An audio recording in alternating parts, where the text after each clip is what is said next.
ഹാജി അലി ബാവയുടെ ദർഗയുള്ളത് മുംബൈയിലാണ്.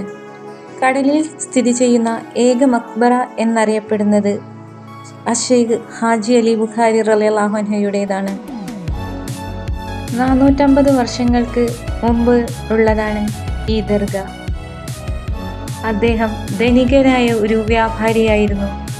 തൻ്റെ ധനം മുഴുവൻ പിന്നീട് ദരിദ്രർക്ക് ദാനം ചെയ്തു.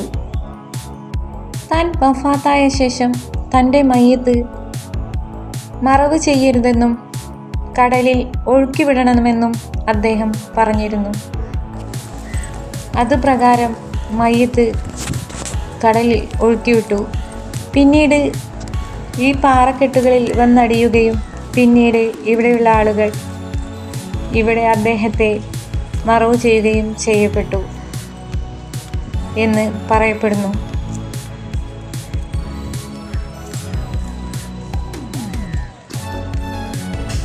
കടലുള്ള പള്ളി 10 മണി കഴിഞ്ഞാൽ ഈ നടക്കുന്നതിൽ കൂടെ വെള്ളം കയറി വരുന്നതാണ് പറയുന്നത്.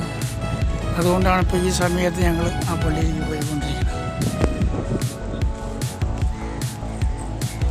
ബോംബെ ഹാജി അലി പള്ളി പറയുന്നത്. ഇവിടെ വന്ന് ദുആ ചെയ്ത് ഞങ്ങൾ യാത്ര തിരിച്ചു. അസ്സലാമു അലൈക്കും.